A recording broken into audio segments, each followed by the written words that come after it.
happy birthday song to no other than the First Lady of the Republic of the Philippines, LOUISE ARANETA Marcos.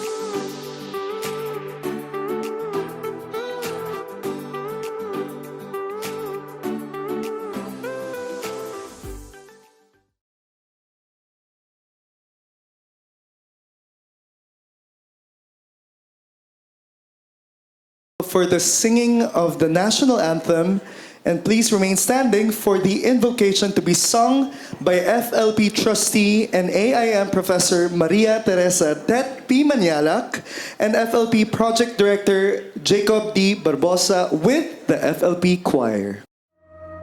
Mga kababayan, ang pambansang awit ng Pilipinas.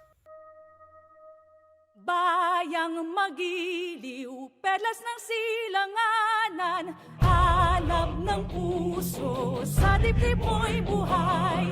Lupang hinirang, duyan ka ng magiting. Sa manlulupi, di ka pasisingil. Sa dagat ang tulong, sa simoy at sa langit mong lugaw. May dilag ang tula at awit sa paglayang minamahal.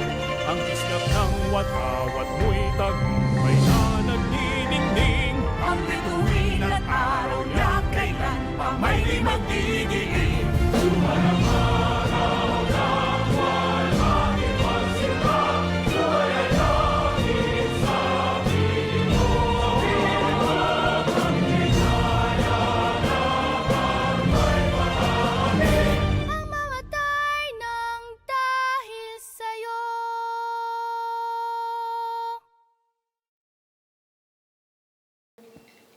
Ladies and gentlemen, please remain standing for the invocation to be led by AIM Professor Maria Teresa Det P. Manialac and FLP Project Director Jacob D. Barbosa with the FLP choir.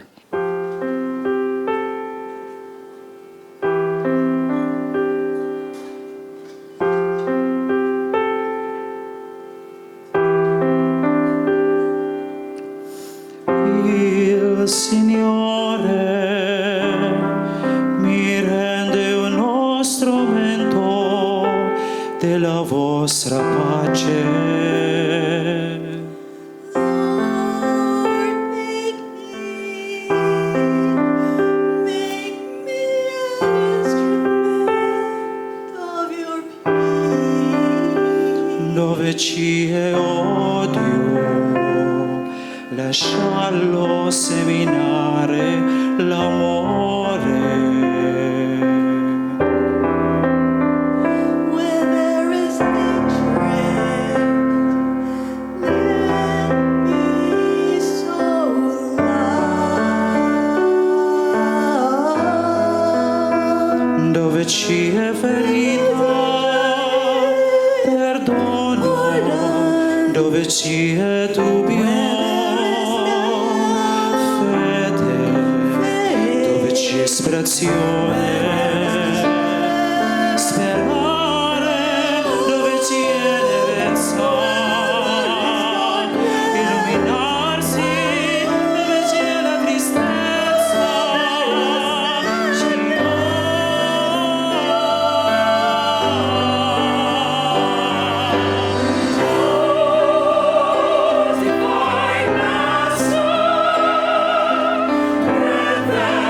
Not so much.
nostra pace. Lord, make me Il Signore an instrument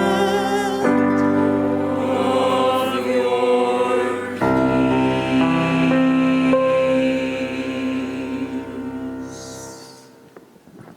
Ladies and gentlemen, presenting the FLP Choir together with Professor Tet P. Manialac and Mr. Jacob D. Barbosa. Please give them a warm round of applause.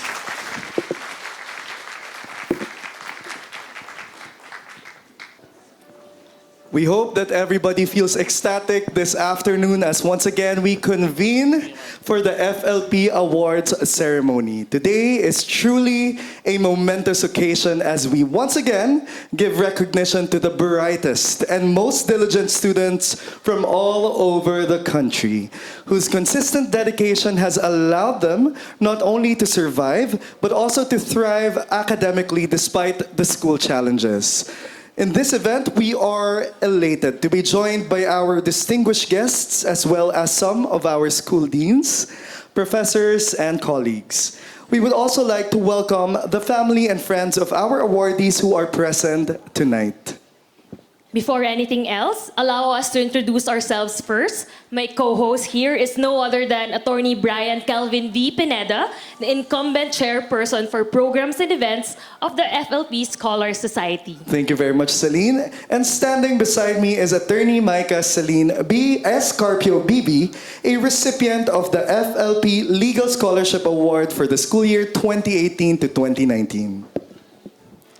We are holding this joyful event today to award the winners of the Foundation for Liberty and Prosperity's dissertation writing contest and to welcome our newest batch of FLP scholars and SML fellows for the school year 2024 to 2025.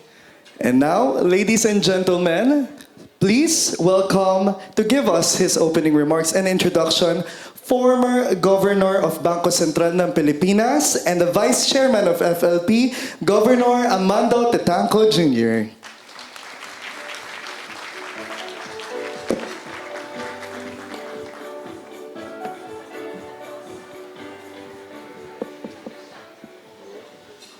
Thank you very much.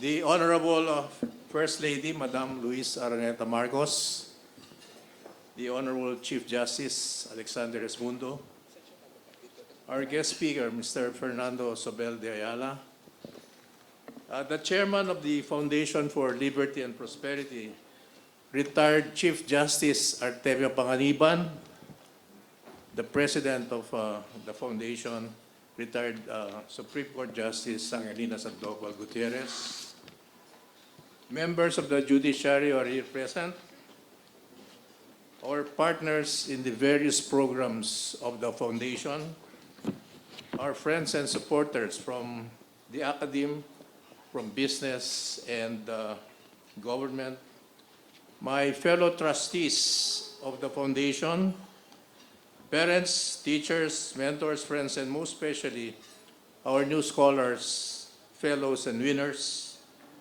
distinguished guests, ladies and gentlemen, good evening. It is with great pride and joy that I welcome you to this momentous occasion. The awarding and recognition of our new law scholars, SML fellows, and dissertation contest winners. Today is not just a celebration of individual achievement, but also of the values that bind us together as a foundation, liberty and prosperity under the rule of law. A judicial philosophy born from the vision and work of an honorable, extraordinary individual and friend, retired Chief Justice Artemio Panganiban.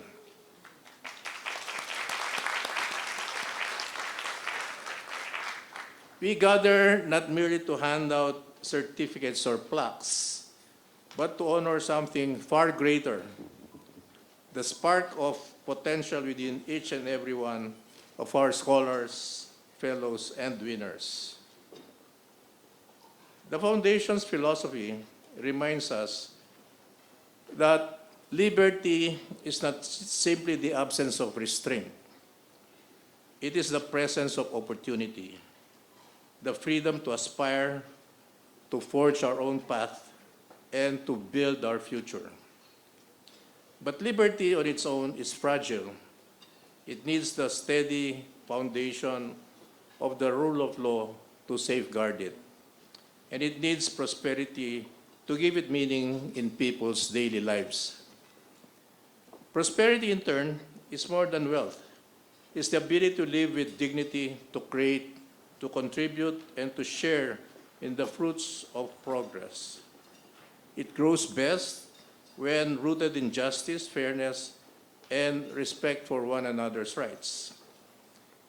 This is the balance we seek, as seen in the programs and projects of the Foundation, and the balance we see reflected in each of you that we honor today. To our scholars, fellows, and winners, we hope you carry this with you. Not only the pride of your families, friends, and schools, but also the hopes of communities who see in you a future leader, innovator, and servant of the common good. Your education is a gift, yes, but it is also a responsibility. As we honor you today, we also place upon you a gentle but important challenge to use the opportunities before you, not just for your own advancement, but to help build a society where liberty and prosperity thrive together.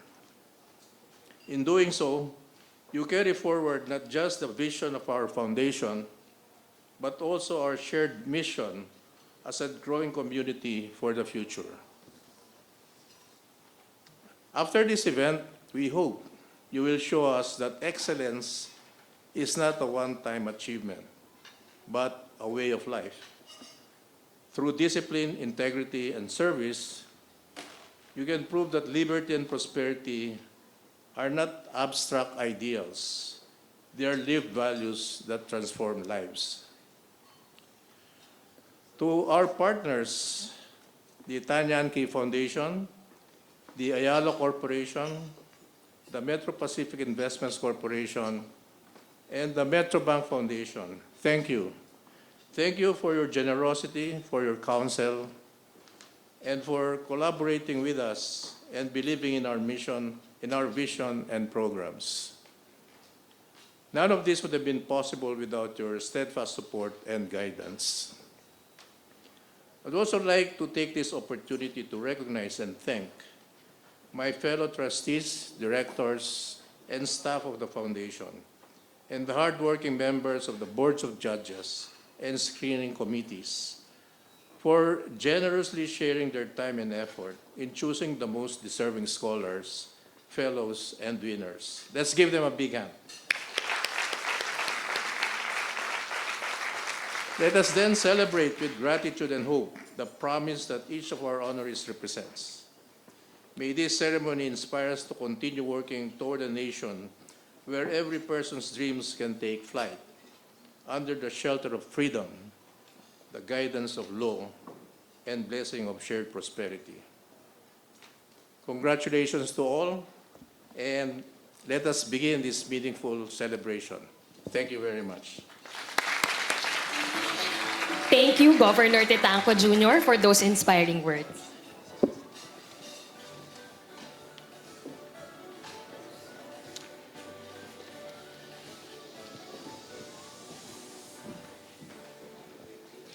We will now proceed to the awarding of the SML Fellows for the school year 2024 to 2025. The SML Fellowships is a merit-based program to promote entrepreneurship, sustainability, management, economics, and business law. Rightfully so, these core values stand as the acronym for the word SML.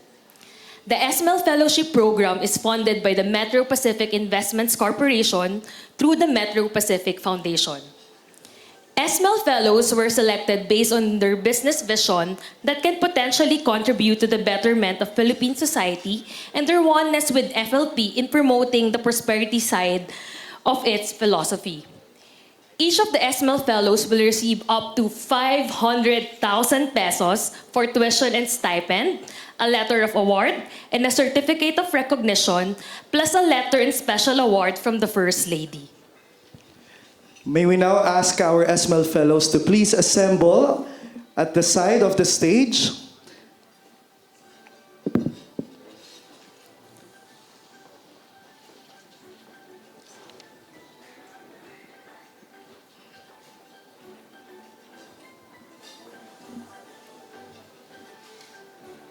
And the certificate shall read, the Foundation for Liberty and Prosperity in partnership with the Metro Pacific Investments Corporation through the Metro Pacific Foundation presents the FLP SML Fellowship to name of the awardee for the academic year 2024 to 2025, given this 29th day of August, 2025, Philippines. Signed by Artemio V. Panganiban, retired Chief Justice, Chairman of the Board, Foundation for Liberty and Prosperity, and Amando M. Tetanco Jr., former BSP Governor, Chairman of the Board of Judges.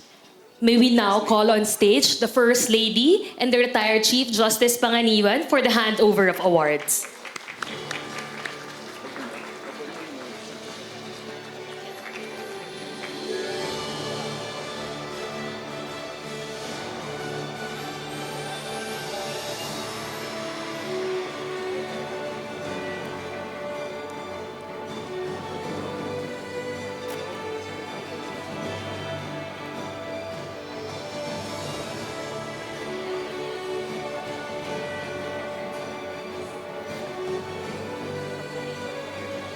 May we also call on stage Governor Amando M. Tetanco Jr. and Ms. Che Revilla, representing the Metro Pacific Investments Group, to hand over the awards together with the First Lady and Chief Justice Panganiban. Please give them a warm round of applause.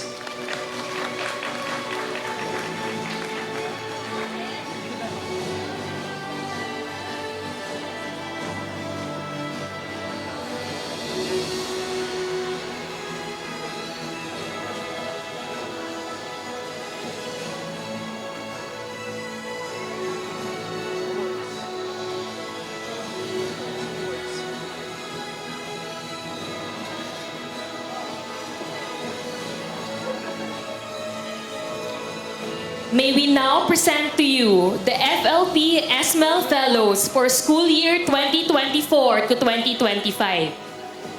Carl Edison M. Balagtas from the University of the Philippines.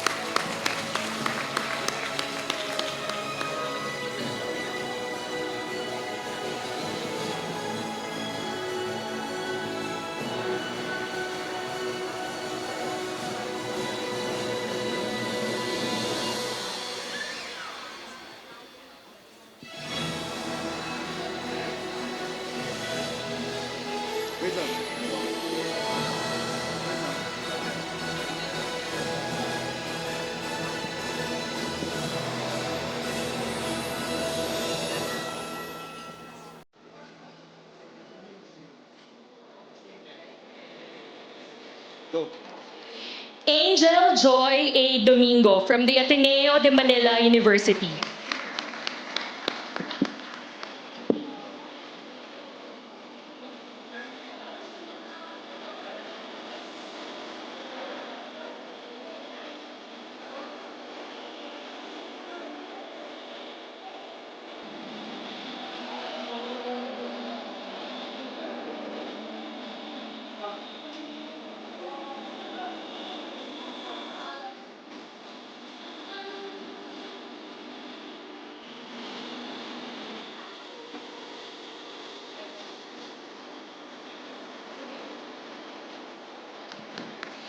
Before we present the awards to the AIM students, may we invite the President and Dean of the Asian Institute of Management, Dr. G. Kyung Kang, to kindly join and accompany the students on stage.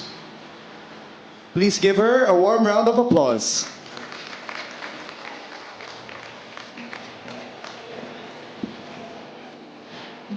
awardees from the Asian Institute of Management are Giselle Lin A. Geronimo,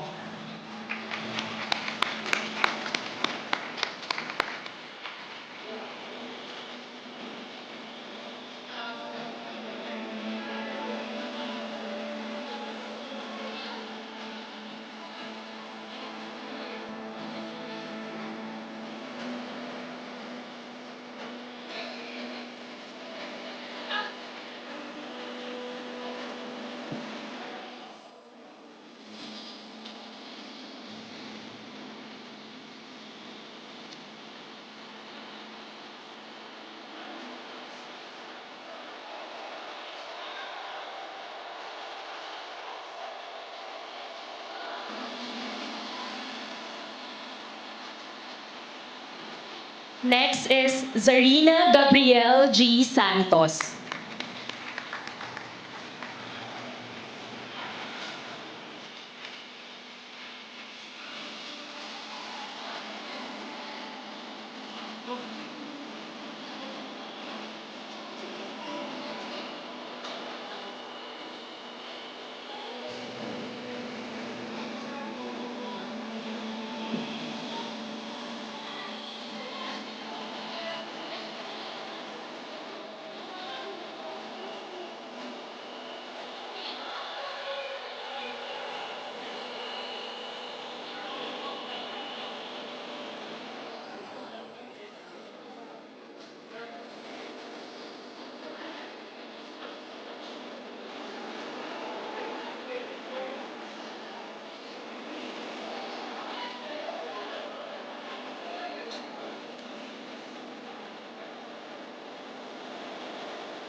our next awardee is Carolyn C. So,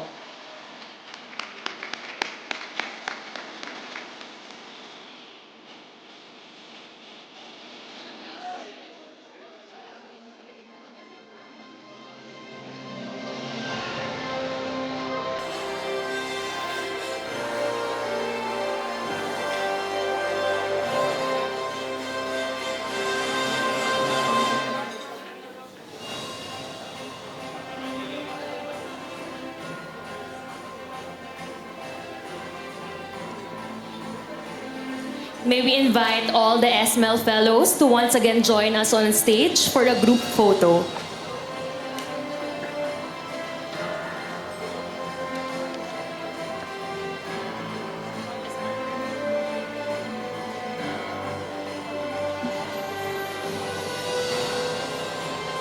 Thank you very much once again. May we now ask our SML fellows to please return to their seats.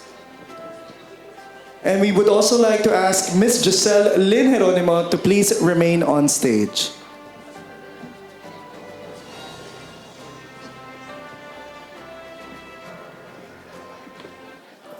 Ladies and gentlemen, presenting Ms. Giselle Lin A. Geronimo, SML Fellow from the Asian Institute of Management to deliver her acceptance speech on behalf of the SML Fellows. Please give her a warm round of applause.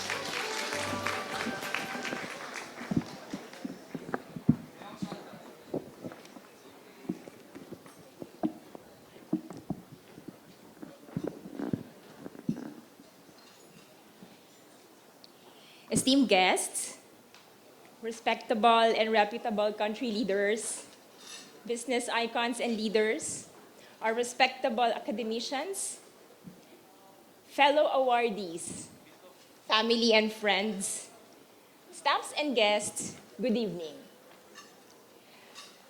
I'd like to start and really tell you a story. I woke up beginning of the week with a Facebook message. It was from a reputable icon who has been a CEO of a big outsourcing company who helped it rise from FTE1 to hundreds and thousands of employees. She was very excited saying, "Giselle, have you seen this? Retired Chief Justice Panganiban has wrote an article in Inquirer, and look at it." I look at it, I had 2 letters of my name, Giselle Geronimo, in a half-page article. And it was all over Facebook. They're very excited. My parents even had to buy a newspaper that day.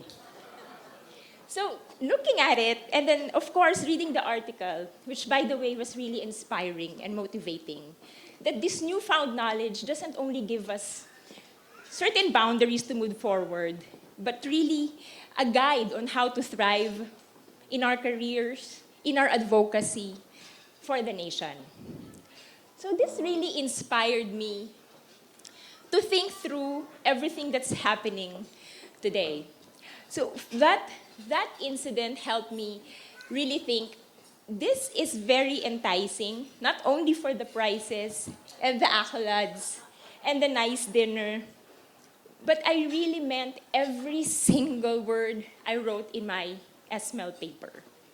I really envisioned this big dream motivated by the leaders who have invested in me, by our professors now who's helping us, and my bosses who's invested in me, that there should really be one outsourcing company, whether it's Dreamshore or other locally owned outsourcing company that will, the typical outsourcing company is really foreign owned, and we want it fully local, managed and funded, and not to amass wealth, but really thrive internationally.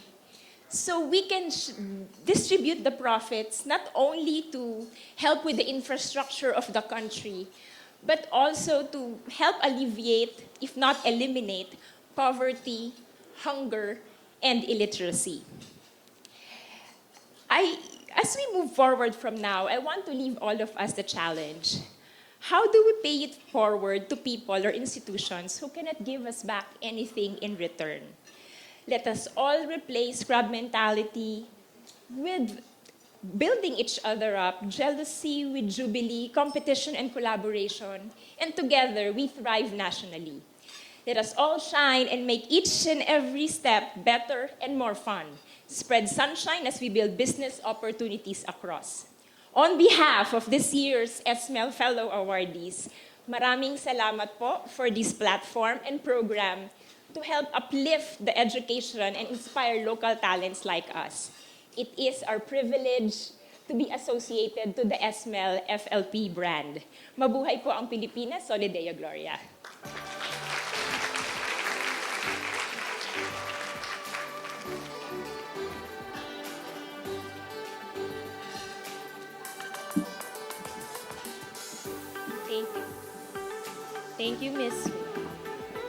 Thank you, Miss Giselle Lynn Geronimo, for your acceptance speech.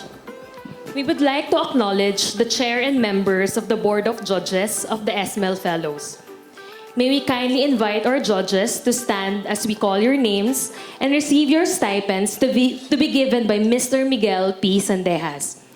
Mr. Miguel P. Sandejas is the eldest grandson of the Chief Justice Artemio Panganiban and represents the next generation committed to continuing the FLP's legacy and mission. Miguel earned his Master of Business Administration from Babson College in 2019 and his Master of Science in Law from Northwestern University's Pritzker School of Law in 2020. The chairman of the Board of Judges is retired BSP Governor Amando M. Tetanco Jr.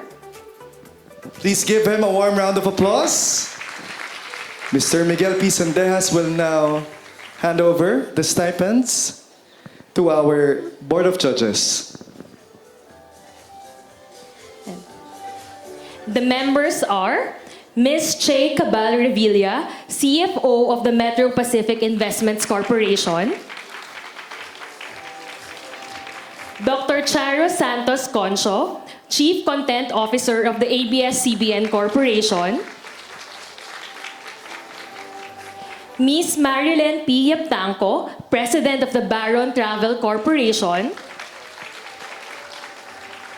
and Attorney Joel Emerson J. Gregorio, FLP Corporate Secretary.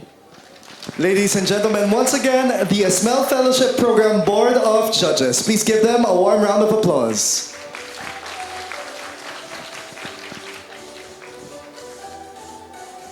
On to our our next award, we will now proceed with the awarding of the finalists and winners of the 2024 to 2025 Dissertation Writing Contest. The Dissertation Writing Contest is a program which aims to augment the Foundation's first education project, the Chief Justice Panganiban Professorial Chairs Project, by incorporating new, dynamic, and perhaps more scholarly contributions to the philosophy of liberty and prosperity under the rule of law. The Dissertation Writing Contest is undertaken with a financial grant from the Ayala Corporation. This year, we have a total of 9 finalists in the contest who will receive a cash award, a certificate of award, and a letter of award. Out of these 9 finalists, 5 were chosen for the primary awards. Ladies and gentlemen, may we now call on to our stage Supreme Court Associate Justice Joseph Lopez and Attorney Franchette Acosta, representing the Ayala Corporation, to hand over the awards together with, of course, the First Lady and retired Chief Justice Panganiban. Please give them a warm round of applause.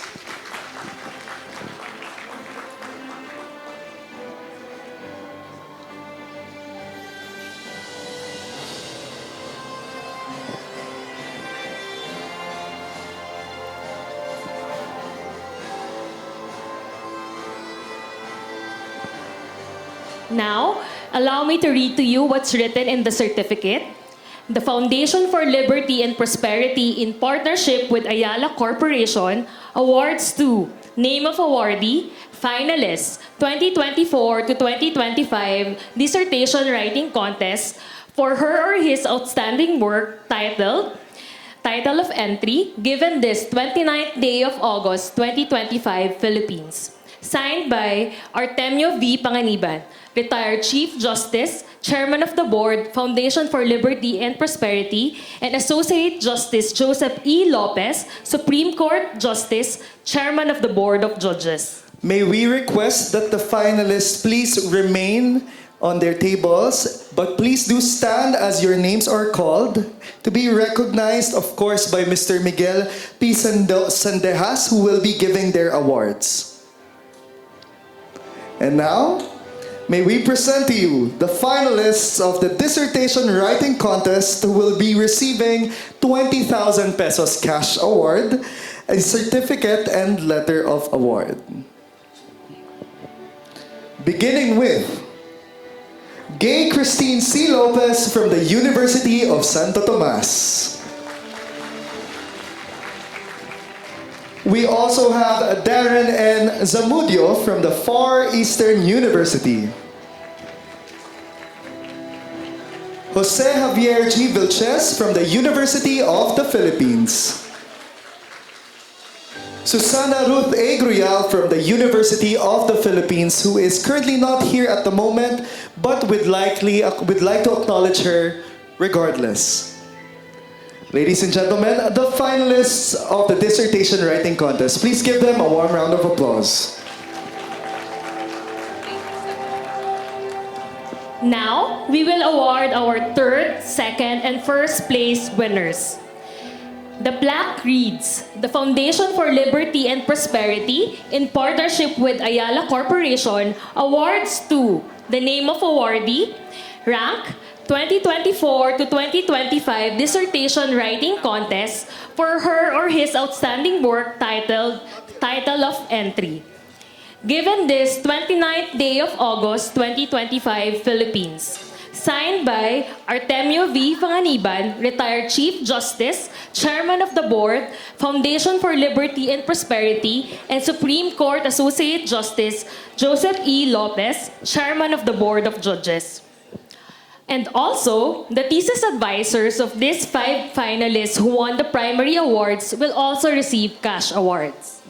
Ladies and gentlemen, for third place, 3 finalists shall receive a plaque of recognition and 100,000 pesos in addition to the 20,000 pesos that they will receive, for a total cash award of 120,000 pesos. Of course, They will also receive a letter and special award from the First Lady.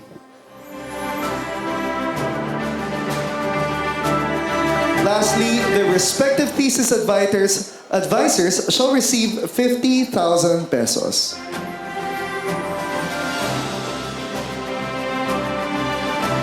And now, ladies and gentlemen, we will request the winners to come up on stage, while their advisors, please do remain on your places and stand as your names are called to be recognized by Mr. Miguel Pisandejas, who will be presenting your respective awards.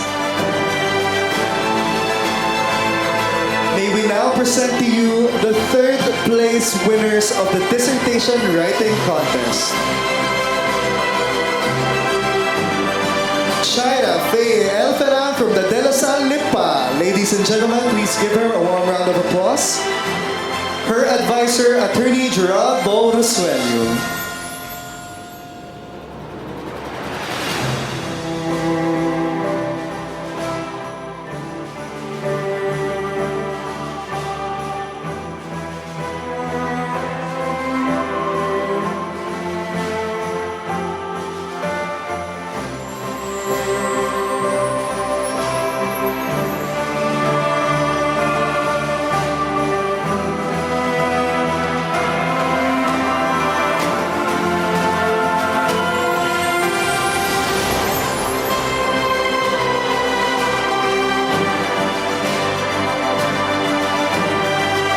Thank you very much and congratulations.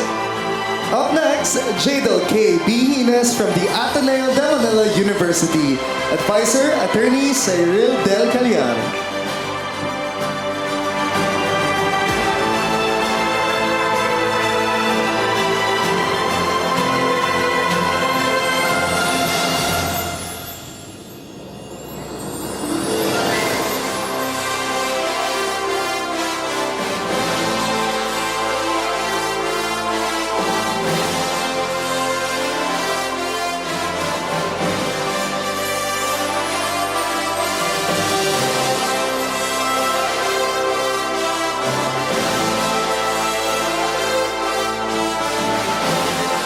Thank you very much and congratulations.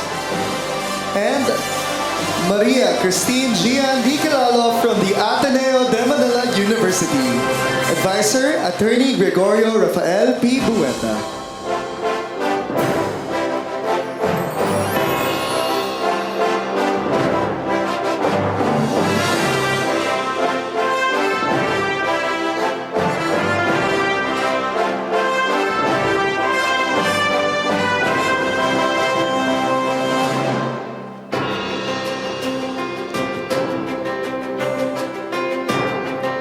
Congratulations to our third place winners.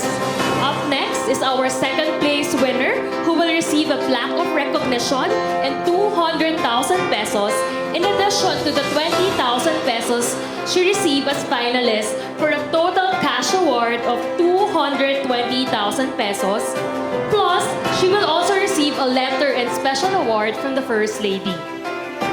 Her thesis advisor will also receive 75,000 pesos. May we now present to you the second place winner of the dissertation writing contest, LOUISE Emil A.C. from the Ateneo de Manila University. Her advisor is Attorney Evicor Cruz Ferrer.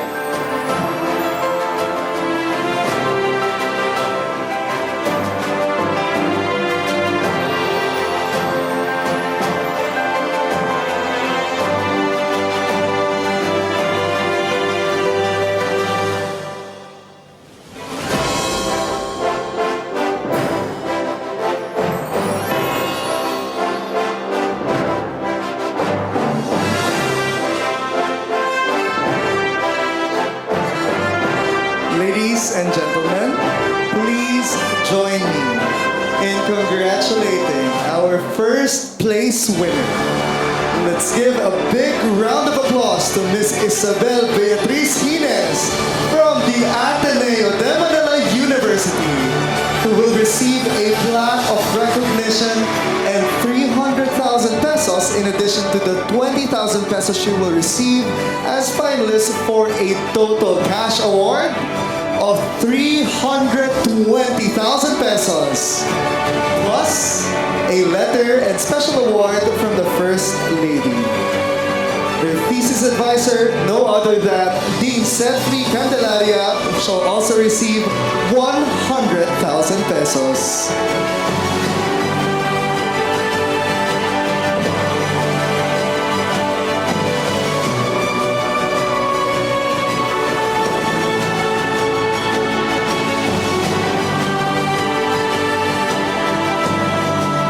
And now we would like to ask our honorary awardees and of course our finalists to please proceed on stage along with their respective advisors.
Once again, ladies and gentlemen, the awardees of the dissertation writing contest and their respective advisors, palakpakan po natin silang lahat.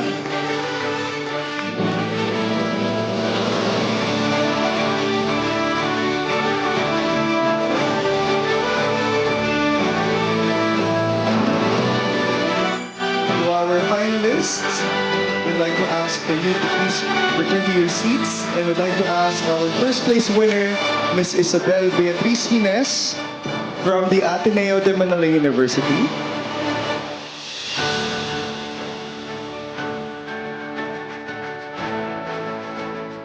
To deliver her acceptance speech on behalf of the winners and finalists.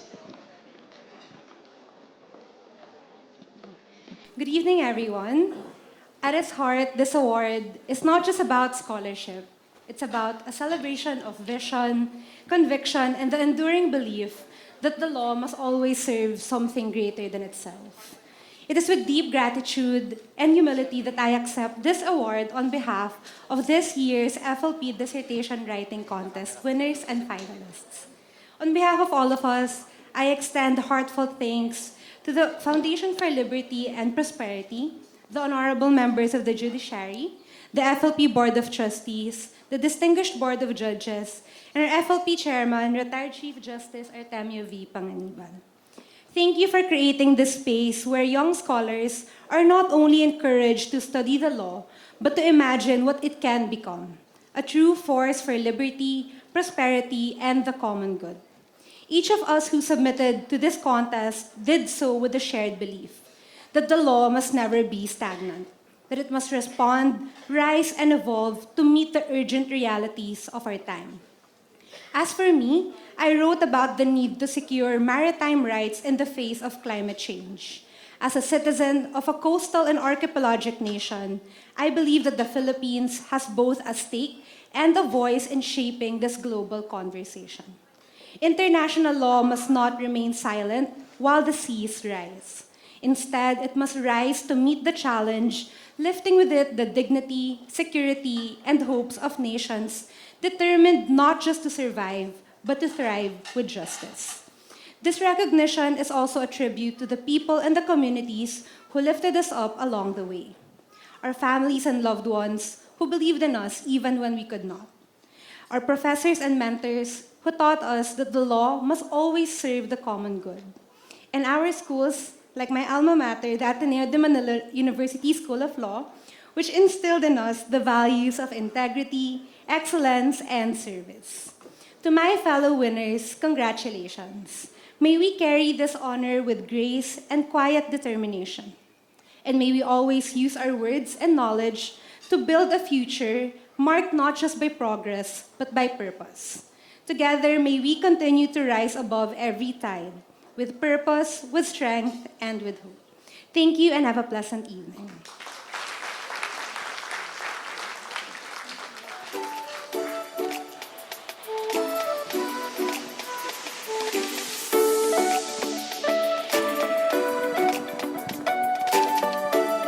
Thank you, Ms. Isabel Beatriz Hines, for your acceptance speech. Now, we would like to acknowledge the chair and members of the Board of Judges of the Dissertation Writing Contest. May we kindly invite our judges to stand as we call your names and receive your stipends to be given by Mr. Miguel P. Sandejas. The Chairman of the Board of Judges, Supreme Court Associate Justice Joseph E. Lopez.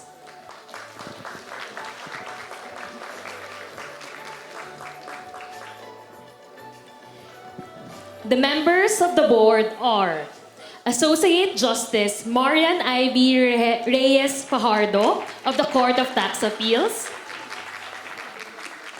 Attorney Franchette M. Acosta, Chief Legal Officer of Ayala Corporation,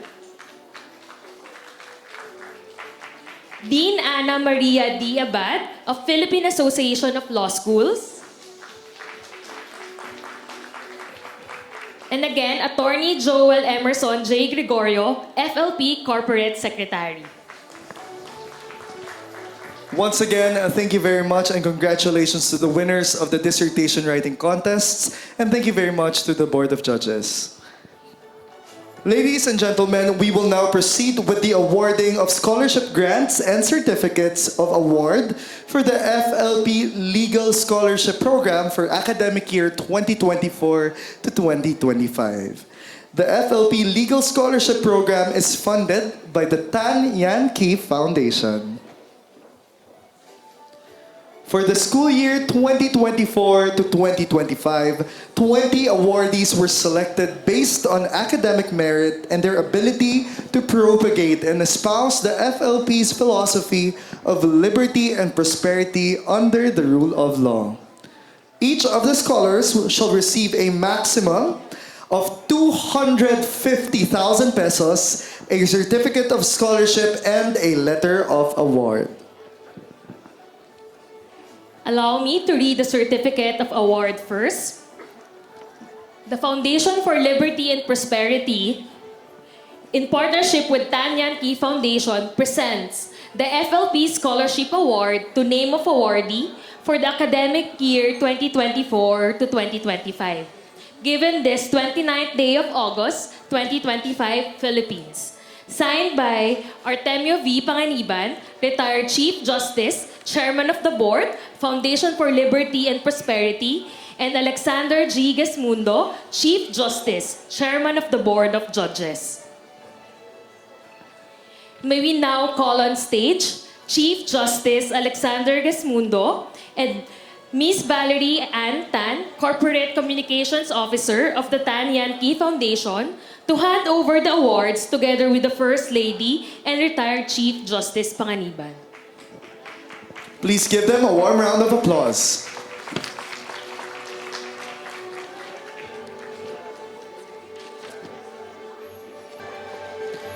Ladies and gentlemen, may we now present to you the third-year law scholars for school year 2024 to 2025.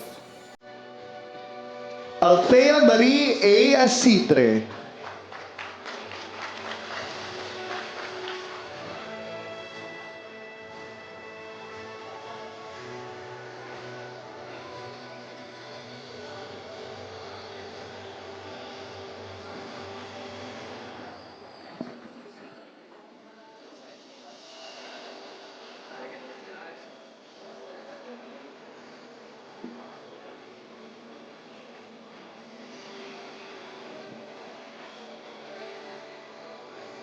Daniel Ann C. Callosan.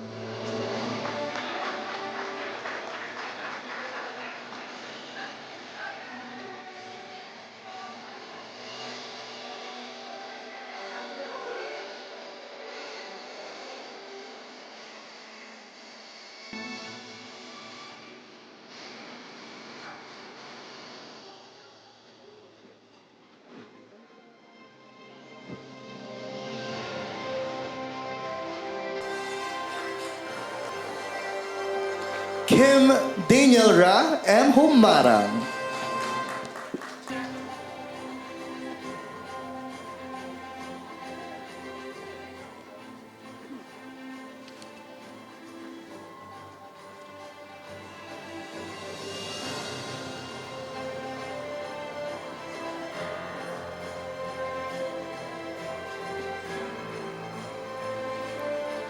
Aliana B. Mabelin.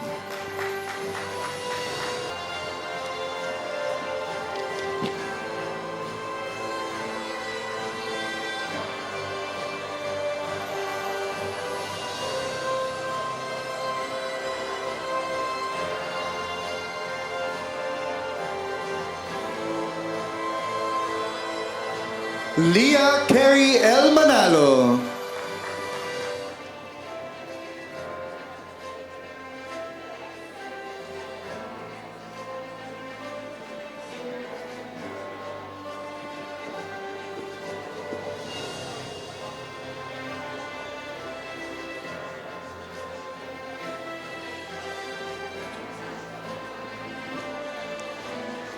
Joselino M. Pokis.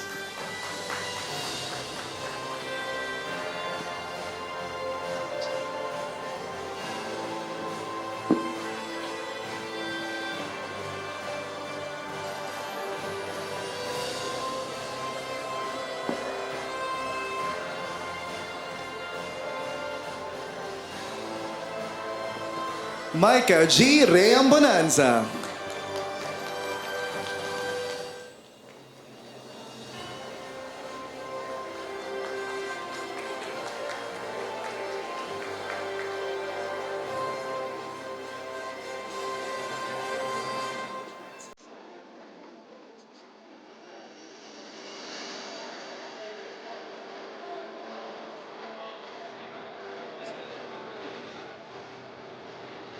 Lorraine Marie D. Tumolfa.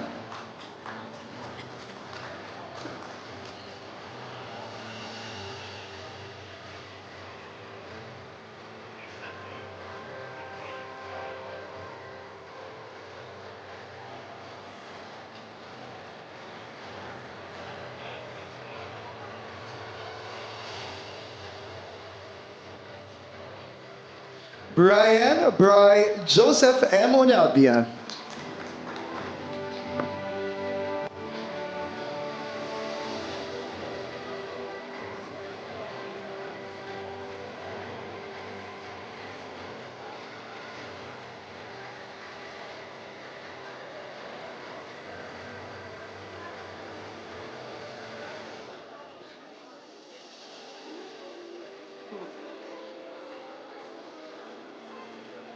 And last and certainly not the least, Michelle Aubrey M. Vergara.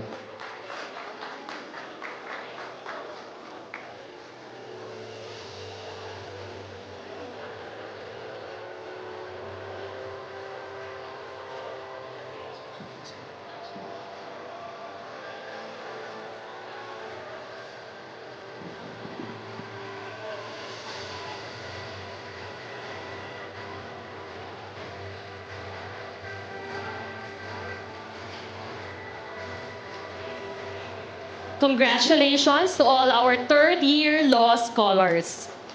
Now, we move on to present to you the fourth-year law scholars for the school year 2024 to 2025. First on the list is Maria Crister Lee B. Belen.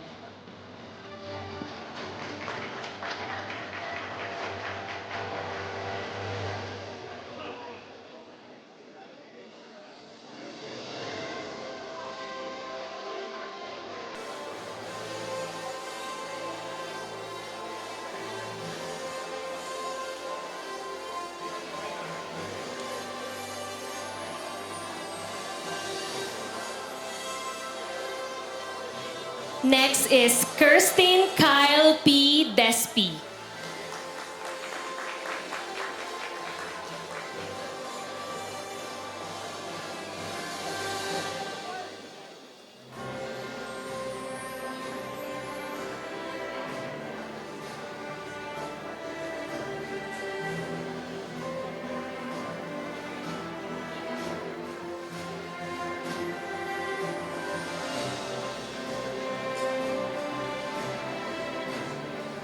Next is Cicely Isabel and Mirasol.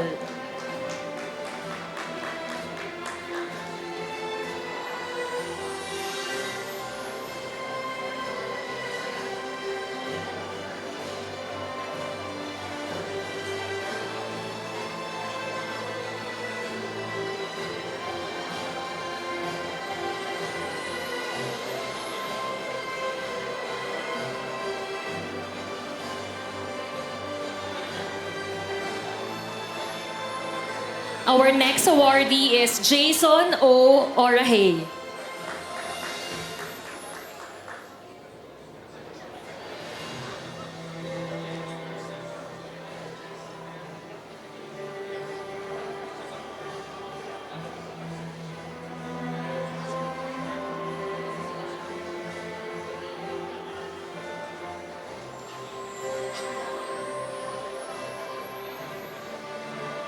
Next, Enrico Gabriel R. Pagia.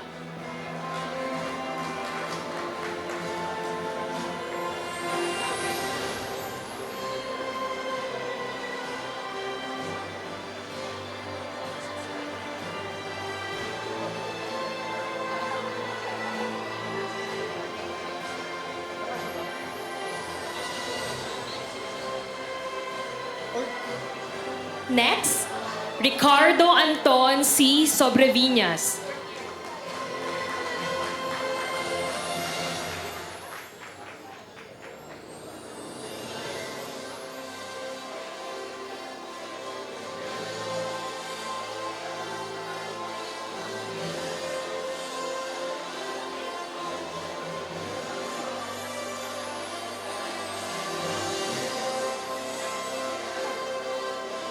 Our next awardee is Chinzen T. Viernes.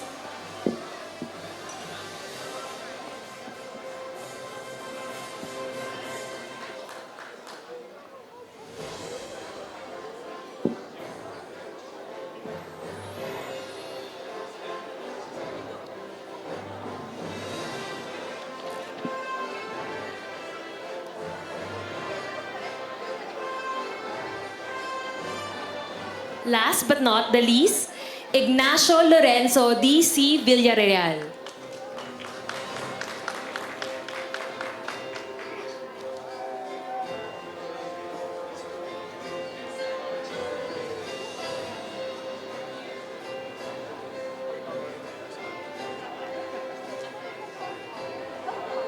We would also like to acknowledge our two law scholars who are unable to join us tonight, Krista Marie D. Mutok and Mary Lynn E. Te.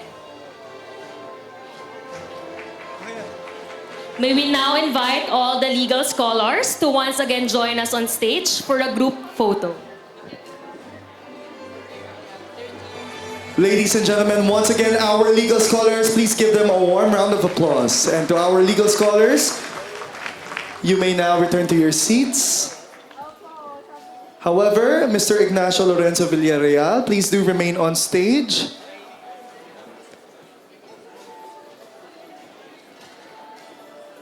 Mr. Ignacio Lorenzo Villarreal from the University of the Philippines will deliver his acceptance speech on behalf of the FLP Legal Scholars. FLP Board Chairman, Chief Justice Artemio Panganiban, honored guests, the Board of Judges, fellow awardees, my friends, fellow guests also, a pleasant evening to everyone. On behalf of my fellow scholars, I would like to express our utmost gratitude for the generosity and support from the Foundation for Liberty and Prosperity and the Tan Yan Kee Foundation. Beyond the financial assistance, the FLP Scholarship gifts us a community. It is a tremendous task to gather some of the best and the brightest law students of the country. It is an honor and a privilege to be here. It is also an honor, or perhaps more accurately, a mystery, why in a room full of valedictorians and more accomplished people than me, I was chosen to give this acceptance speech. Why was it me? And I'm still unsure what I can say in front of a room full of exceptionally accomplished and intelligent people. But let me try. Read plainly, CJ Panganiban's philosophy of liberty and prosperity under the rule of law literally places the rule of law above liberty and prosperity. In his 2007 keynote address entitled Visionary Leadership by Example, CJ Panganiban explained that the safeguarding of liberty and nurturance of prosperity must always be planned, worked on, and carried out in accordance with and within the limitations contained in pre-agreed rules and procedures. Thus, liberty and prosperity can, or at least should, only be realized under the rule of law. Not rule by law, not just rules of law, and most definitely not rule of lawyers. The rule of law does not promise to be comfortable. The rule of law begins with the humility of those in power, recognizing and submitting to its power. It should make the wrists of everyone, but most especially those who can make law, those who can enforce law, or those who can interpret law, a little bit sore from the tightness of its restraint. If not, the law does not rule them, and thus it is not the law that rules us. Finally, the rule of law survives on clarity and consistency. It gets slaughtered by those who, in the guise of legal argument, obfuscate the obvious and confuse the clear. It disappears when the application of the law is made to depend on the person, period, or place. I was not our UP Law class valedictorian, so please allow me to address my fellow scholars by borrowing words from our actual valedictorian, Ms. Isay Mirasol, who's also a fellow FLP scholar and is with us today. Isay once wrote about how her pride in being able to deliver her speech in Filipino. Based on her count, this was the first for a UP Law valedictorian in at least 9 years. In her speech, she made a simple call. Sikapin natin maging mabubuting abogado. The language mattered. You see, the soul of the statement is scrubbed out when translated to English. Google Translate would suggest the line, quote, "Let's try to be good lawyers." It equates mabuti with good. But when I hear good, I think of the times it was used by my coaches or professors to describe moot, debate, or academic skill or aptitude. But in contrast, Isay points out that from mabuti springs service and solidarity. But otherwise, for us Filipinos, unlike to be good, to be mabuti does not just require excellence. It also demands character. The first condition is already filled by this room that overflows with overachievers. The second condition of charity and community is now our challenge. So again, to echo Isay, sikapin natin maging mabubuting abogado. Thank you and good evening.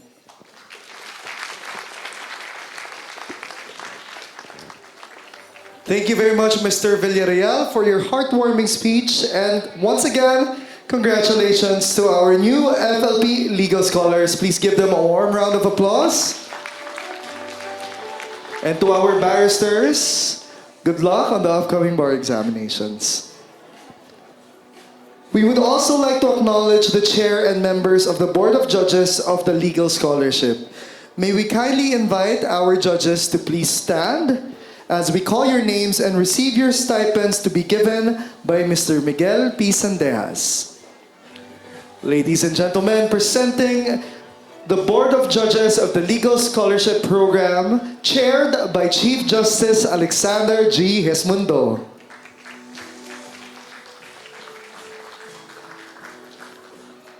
And the members are Honorable Darlene Marie B. Beveraves, Solicitor General. Dean Teodoro A. Pastrana, President, Philippine Association of Law Schools. Ms. Angela T. Benicario, Tan Yan Kee Foundation. And Attorney Joel Emerson J. Gregorio, FLP Corporate Secretary. Ladies and gentlemen, once again, palakpakan po natin ang ating Board of Judges.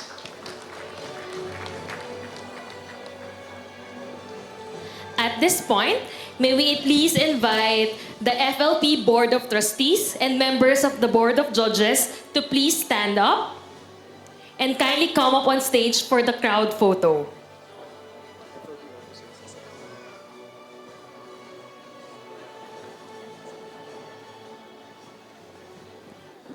Once again, to our Board of Trustees of the Foundation for Liberty and Prosperity, as well as the Board of Judges, we'd like to invite you here up on stage for a group photo.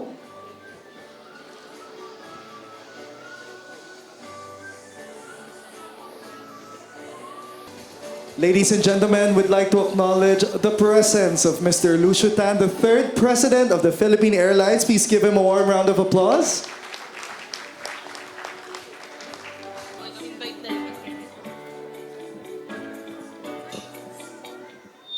Ladies and gentlemen, we would now like to invite our legal scholars to please proceed here in front for a group photo.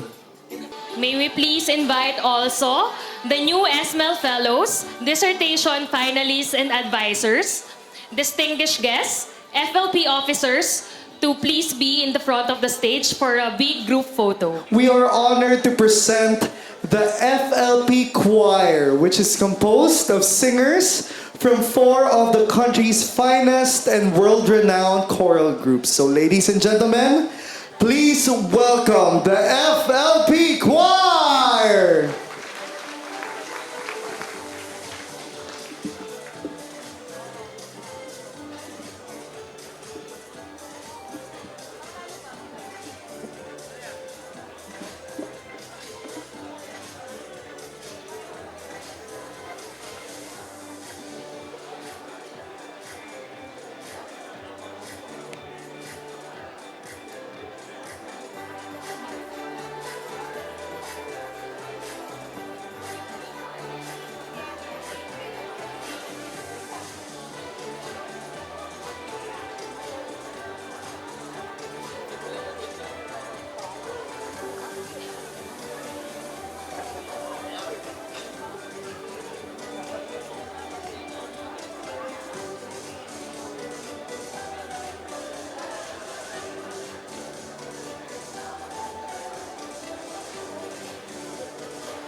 I have often dreamed of a far-off place where a hero's welcome would be waiting for me, where the crowds will cheer when they see my face, and a voice keeps saying, "This is where I'm meant to be. I will find my way. I can go the distance. I'll be there someday. If I can be strong, I know every mile will be worth my while. I would go most anywhere to find where I belong.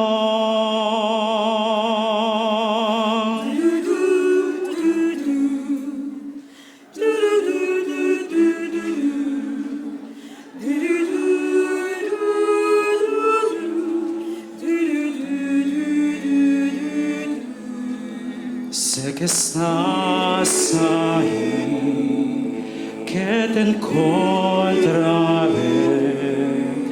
aunque tarde una vida, yo jamás renuncie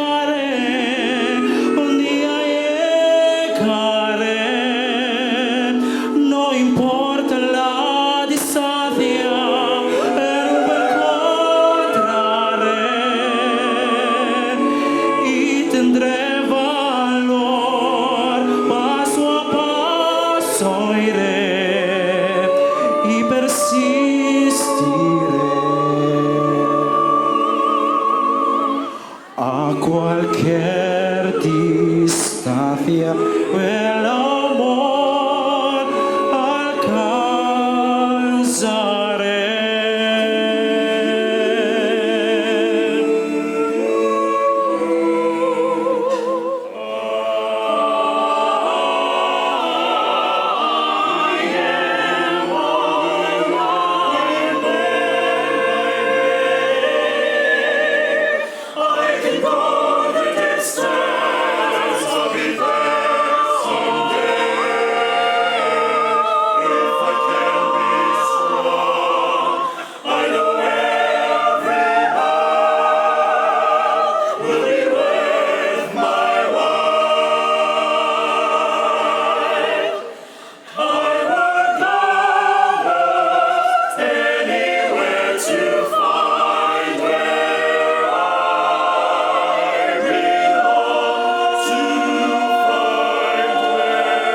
Ladies and gentlemen, once again, please give a warm round of applause to the FLP Choir.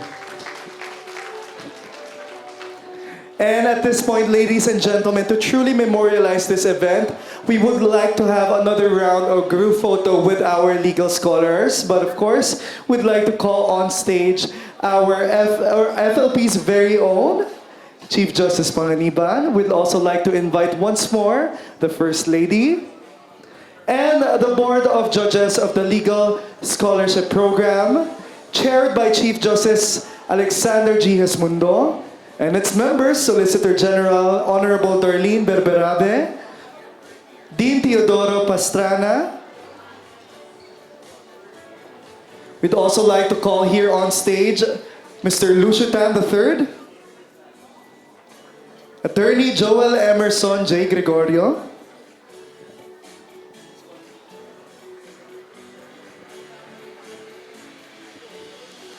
and all our legal scholars, third year and fourth year, please proceed here off stage in front for a group photo.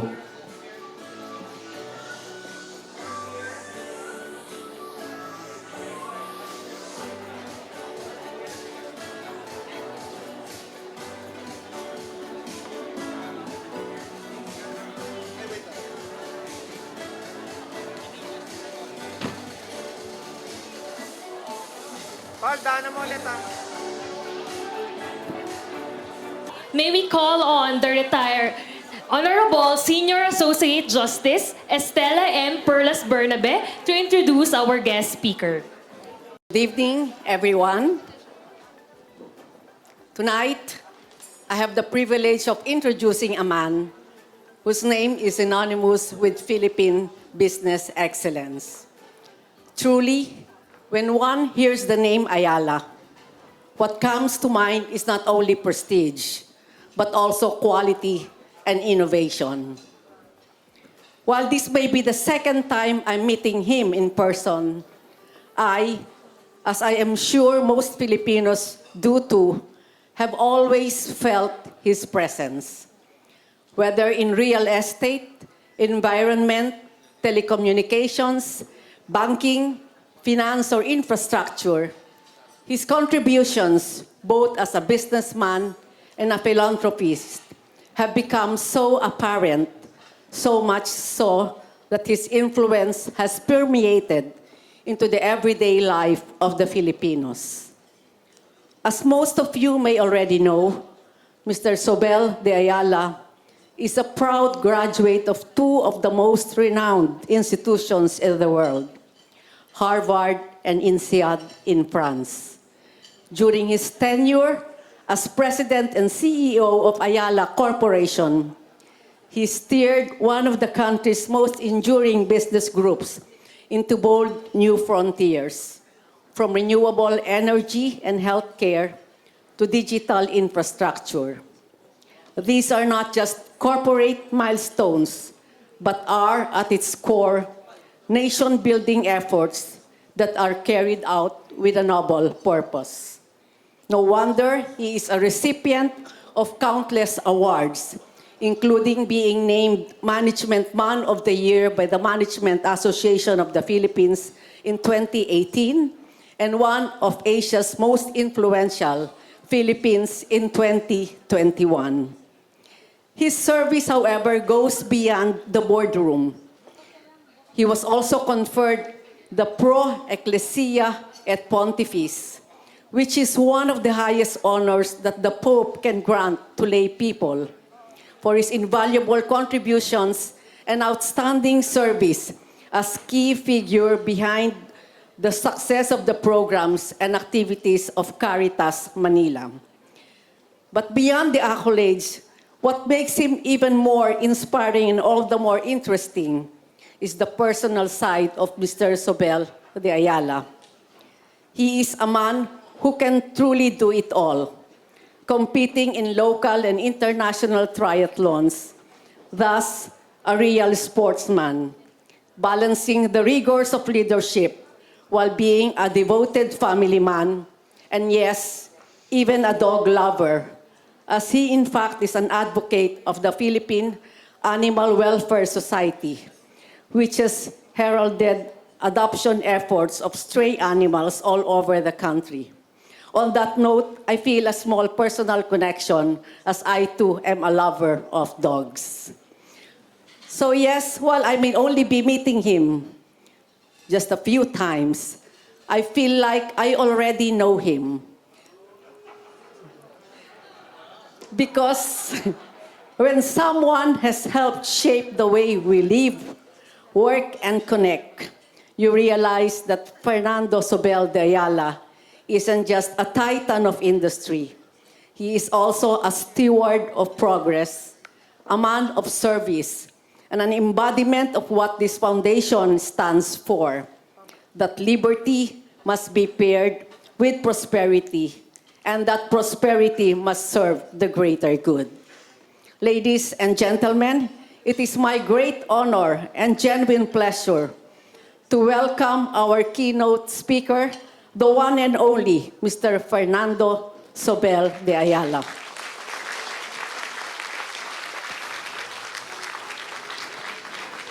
Very, very kind introduction. Deeply, deeply appreciated. First Lady LOUISE ARANETA Marcos, Retired Chief Justice Artemio Panganiban, Chief Justice Alexander Hesmundo, leaders from government, members of the Board of Trustees and friends and partners of the Foundation for Liberty and Prosperity, colleagues in industry and the legal profession, good evening and thank you for this opportunity to speak to you. I am deeply honored to celebrate with you the best and the brightest minds in Philippine law and to have the chance to show our shared commitment to support the advancement of our legal system. Before anything else, allow me to thank retired Chief Justice Art Panganiban.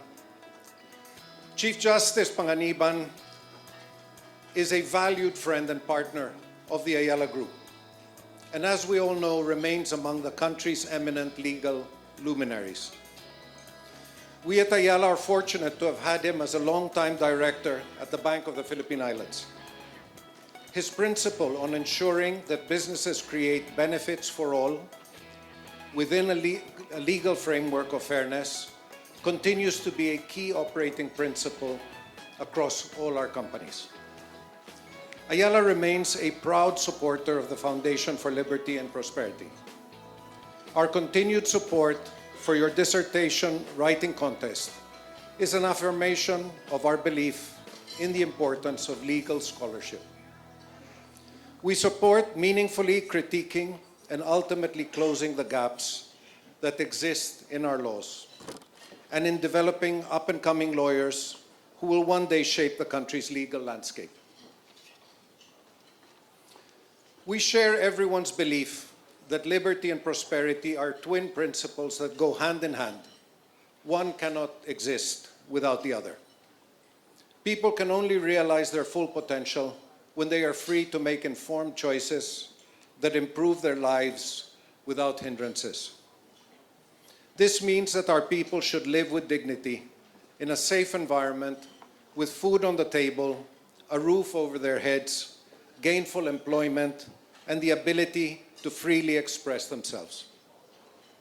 This also means fostering an economic system that promotes fair competition, rewards initiative and innovation, and ensures that value is created and shared in ways that benefit more people.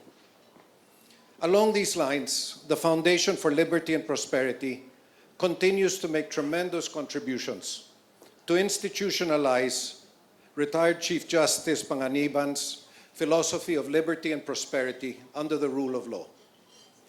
The FLP's work remains vital to bolstering how we understand and apply our laws, while also providing opportunities for excellent students to pursue studies in this and adjacent disciplines. I find it noteworthy that scholarships are provided not just for those seeking to take legal studies, but also entrepreneurship, economics, and even sustainability. It is crucial that we continuously develop our legal talent and the profession. The country's legal system is not perfect, but institutions such as FLP and the work that it does are vital in pushing our country and laws towards greater relevance to the people and effectiveness in dispensing justice. I believe this is where the FLP's work in advancing legal scholarship becomes especially valuable. We should continue to support and grow this field. Even as we aim to create laws that are broad and ready for the future, there will always be situations we can't predict. Unintended consequences are often hard to understand and manage. That's why we need fresh perspectives and more creative ways of studying our laws to make sure they truly uphold liberty and prosperity for everyone. The FLP is a powerful source of these forward-thinking minds. Over the years, we have seen the FLP's dissertation contest winners look at various facets of our legal system, seeking ways to enhance the fair application of the law and its spirit. Winners and finalists have analyzed statutes related to climate change, cybersecurity, the risks and opportunities presented by artificial intelligence and digital technologies, intellectual property rights and protection, health and well-being, even international law and justice. These are all excellent starting points. True liberty and prosperity would only be possible if Philippine law and the legal system adapts to the demands of the times. Most importantly, they should both place people at the center. After all, the main beneficiaries of the law are the people that it seeks to protect. Several dissertations and commentaries from retired Chief Justice Panganiban himself, as well as from the Friends of FLP, have touched upon the rapid development of AI and digital technologies. I think that these should be areas of interest that our legal scholars should investigate further. The fast march of technology has massive implications on our legal and policy environment. Our systems were intentionally built with caution and complexity, not to hinder progress, but to safeguard fairness, uphold justice, and minimize the risk of far-reaching errors. This deliberate pace often seems at odds with technology, which by its very nature advances at an astonishing rate. Our system will continue to face challenges in adapting swiftly and staying relevant. New developments emerge almost daily, delivering undeniable economic efficiencies. Yet we must remember, technology should not stop at automation. It should strive for enhancement. It should augment human capability, not simply substitute it with low cost or free labor. A people-centric approach offers a more purposeful lens through which to view technology and its interaction with the law. Automation threatens to displace both clerical and knowledge workers, where Filipinos enjoy a distinct competitive advantage. Generative AI likewise threatens the creative industries, not just because of the potential loss of jobs, but also because of questions on intellectual property rights. The law, as well as all of us in our own fields of expertise, should do our part to help transition people towards continued relevance. Secondly, we have also seen the increasing attention on sustainability as a burning global issue. The amount of scrutiny and analysis that sustainability has received has risen globally. Regardless of differing opinions, I think we can all agree that sustainability offers a vital pathway towards a future where liberty and prosperity can truly flourish. When the law and each of us in our own respective fields engages with this challenge, we help build a world that is not only equitable and resilient, but also rich in opportunity for all. The Philippines holds the distinction of having the writ of kalikasan to protect the people's constitutional right to a healthy and safe environment. As we strive to ensure environmental stewardship and conservation, we must also guarantee that our resources are used appropriately. Filipinos today and tomorrow should fully enjoy the benefits that our naturally rich country can provide. Sustainability, however, goes beyond just the environment. It is a much more holistic area that involves inclusion, equity and social justice, as well as good governance and ethics. It is usually in these areas where the fiercest legal battles arise. The law, from the time they are written to their interpretation and application, should advance equity and inclusion.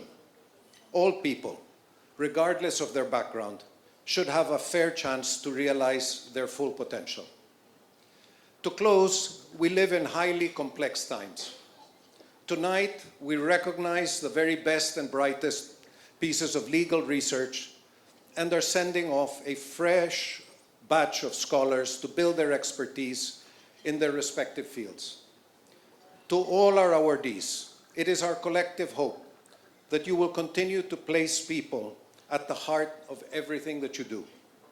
The law is a formidable force that can build institutions, safeguard rights, and hold people accountable. Together, let us champion liberty and shared prosperity for every Filipino through the law. Thank you very much. Good evening and congratulations for all that we are celebrating this evening. Thank you. Thank you very much, Mr. Fernando ZOBEL de Ayala, for your inspirational message.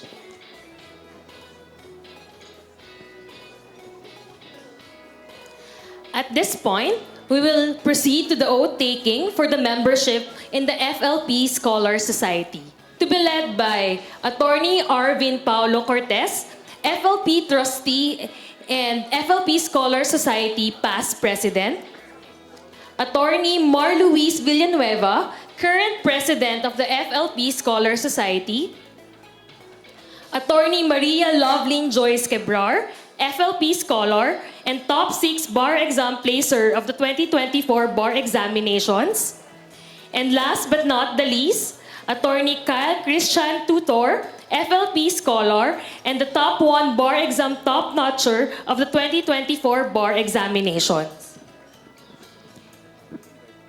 May we please invite all of them on stage for the oath-taking.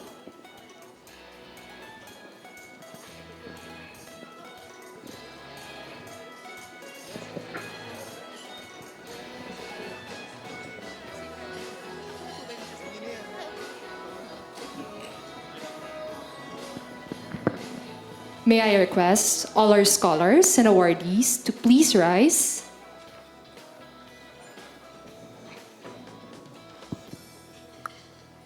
And raise your right hand and repeat after me your oath of office and membership. I state your name. Off, state your address. Having been admitted as a member of the Foundation for Liberty and Prosperity, do hereby solemnly swear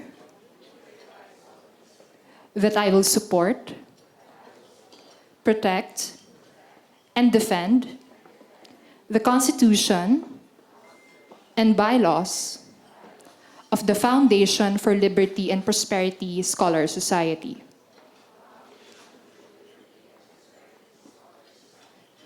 And that I will follow the lawful orders of its duly constituted authorities,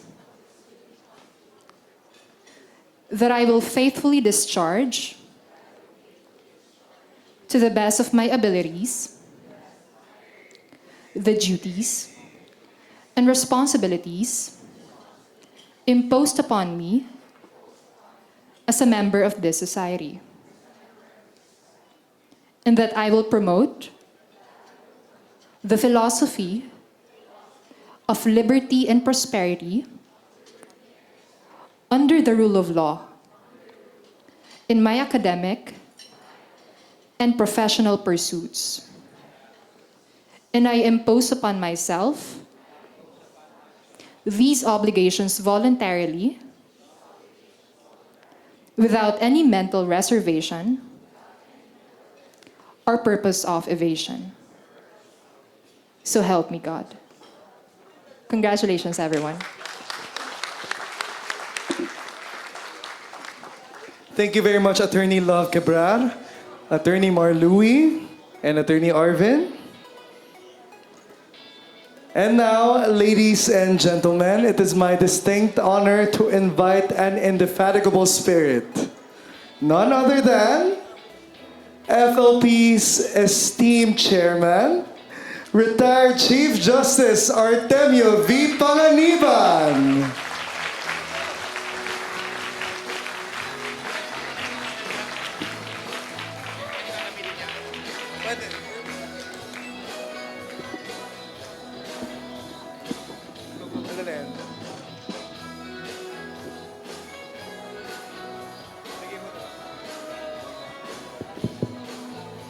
Distinguished guests, ladies and gentlemen, my closing remarks will be of two parts. The first part will be to recognize and thank our many very, very important people in this hall, and they're scattered all over, I know. But I will introduce them through the ladies and gentlemen on this table that I sit in. And second, I'd like to give you an update on our two flagship projects. The first is the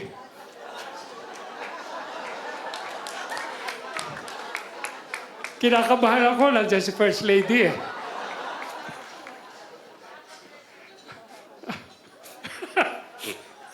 Flagship projects.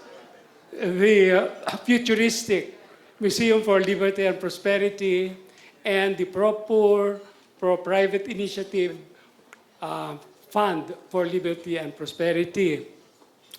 First, of course, that I'll recognize is a face you all know. Maraming salamat po to our gracious, lovely, brilliant, exuberant, friendly, supportive, humble, ano pa ba? First Lady, who wants to be...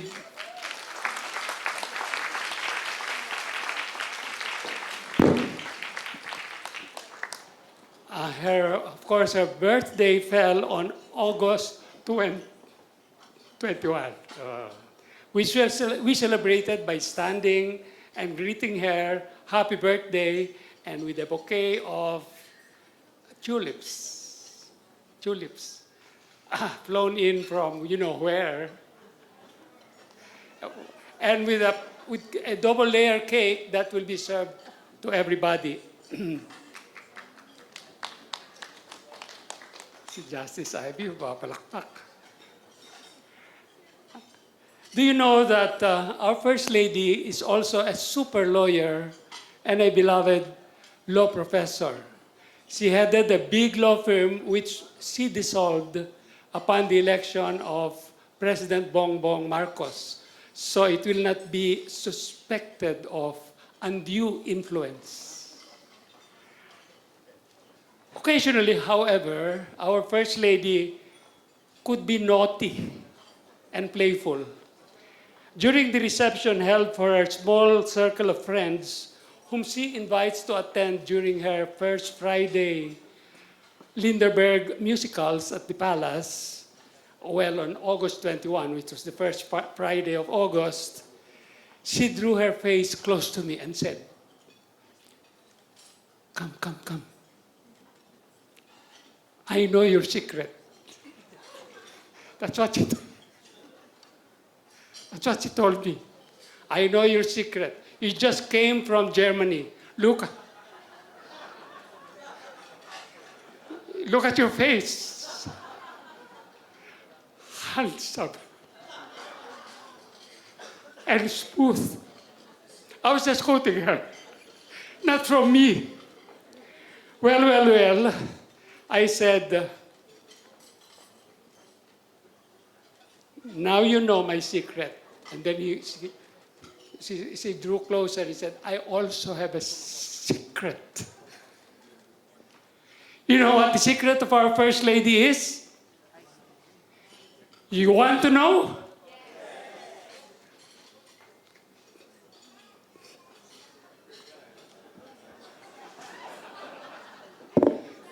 Chismoso. Marites. I ain't talking. Her secret remains between the two of us. Tikumpo ang bibig ko. Your secret is safe with me. But I have a secret that I will have to say today.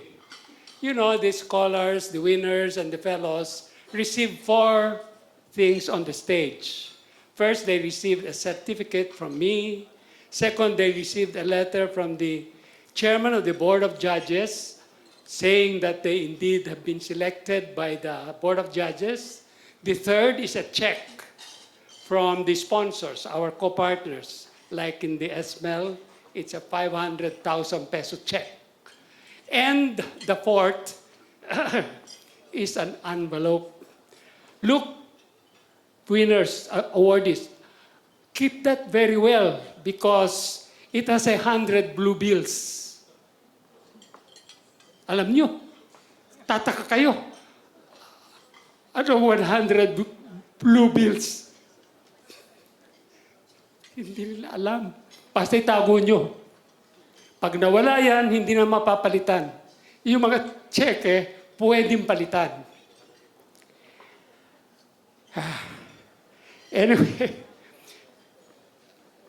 on the right of our First Lady is Don Fernando, ZOBEL de Ayala, easily the handsomest, kindest, richest,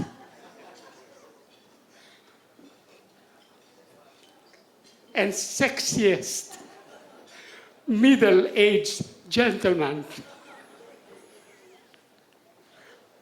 in the room tonight. I noticed several pretty ladies ogling and citing as he spoke on the rostrum. Some of them are Solicitor General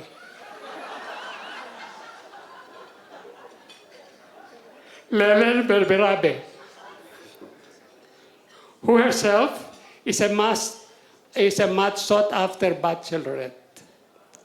And also, I think, one day should land in the Supreme Court. Palakpakan naman natin. I believe she is a model of liberty and prosperity because she capably held and reformed the Pag-ibig Fund and later became the Dean of the best law school in Diliman.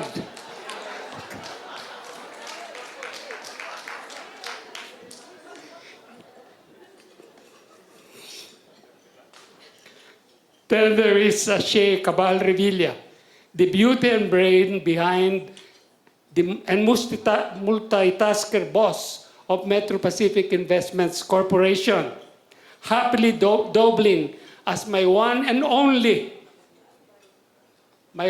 only confidant, keeper of my secrets.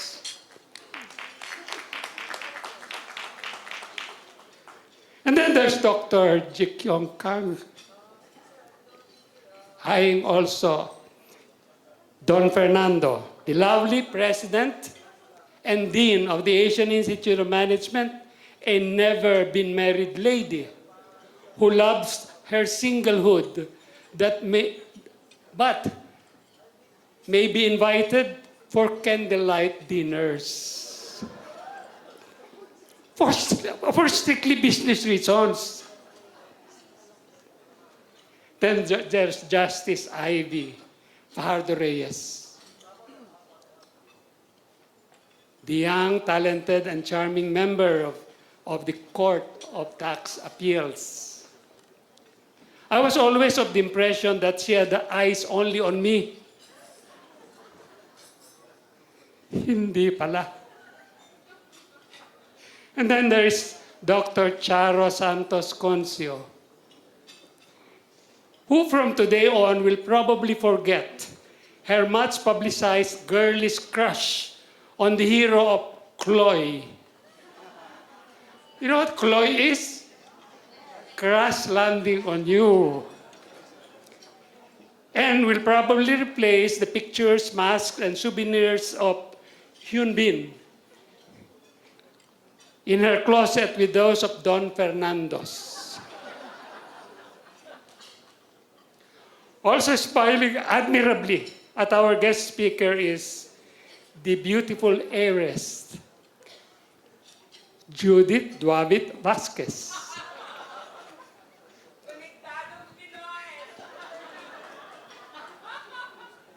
Smartly attired in her black tailored suit, my fellow director at GMA Network, where she earned the brand godmother of the Philippine Internet internationally.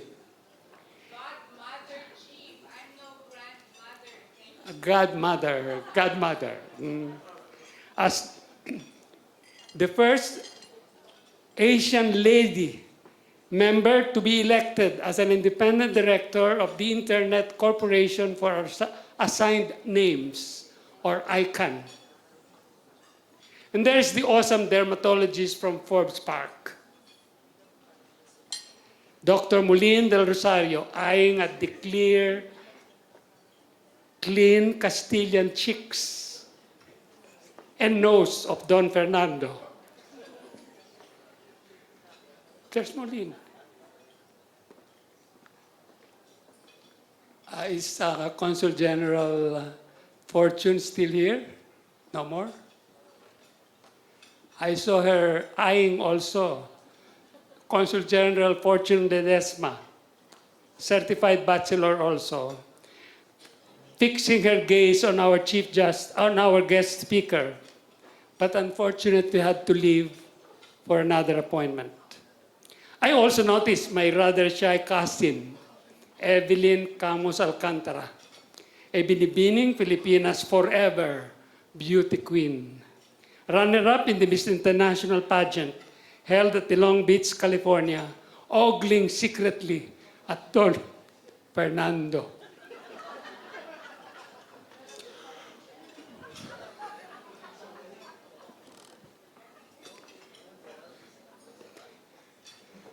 Well, beautiful ladies, I have bad news for you. Don Fernando is happily married to Catherine Kit Silverio Zobel and is definitely unavailable. But alas, on his right is the young, brilliant Lucio Tan III, fondly called Han Han, a summa cum laude from Stanford University, and dynamic president of PAL Holdings and the LT group of companies that includes Philippine Airlines, Philippine National Bank, the Eton Properties that donated to us 1 hectare of land at the Eton City in Santa Rosa. Palakpakan naman natin yun.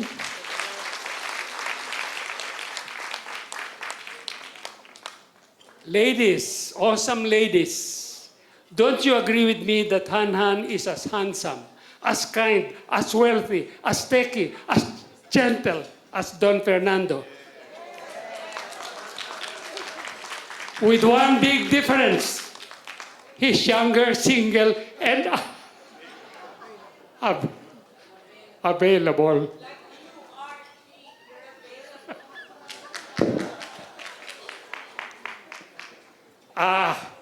The loudest all came from my left side of the hall, where the young lady scholars, fellows, and winners are seated. But dear ladies, you gotta work fast if you want to catch him, because too many young lovelies have put their eyes on him long before you met him tonight. In other words, the competition is tight with no clear winner yet. Next to Han Han is, my secret confidant, Sheikh Abal Revilla, who, as I said, is the lady boss of Metro Pacific Investments Corporation, which sponsors our SMEL scholars at 500,000 pesos each lang naman.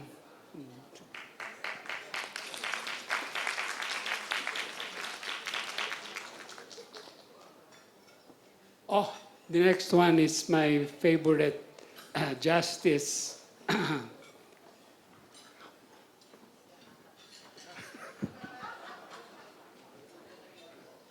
Just SADS, we call her, because SADS means Senior Associate Justice, second in command in the Supreme Court. That's a title given to her by law. And I know now she has a crush on Don Fernando, because he researched so deeply. He knows even your pet dogs. Next one is, another confirmed bachelor, Dr. Allen Rojas, Chairman and President of State Properties Corporation, which donated also to FLP 2,750 square meters of commercial lot at the Alabang Global City, behind Alabang Village. Thank you. Next to him, the simpatico, Chairman and President of the Chamber of Mines of the Philippines, carrying the rare title, rare, very rare, I know of only one, HOE, Honorable Official Escort of the First Lady. But don't be mistaken though, he's absolutely faithful to his wife, Connie. Connie's here, I saw her. There, Connie. Well, he's absolutely faithful to Connie, who's sitting nearby. Reminds me of a joke. On that fateful day, St. Peter asked all the men who were lining up to enter the gate. One line for the henpecked, and another line for the non-henpecked. The line for the henpecked was very, very long. The line for the...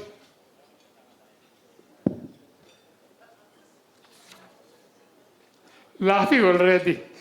The line for the henpecked, there was only one. And St. Peter said, why are you here, sir? Why are you not in the other line? He said, sir, because my wife directed me to be in this line.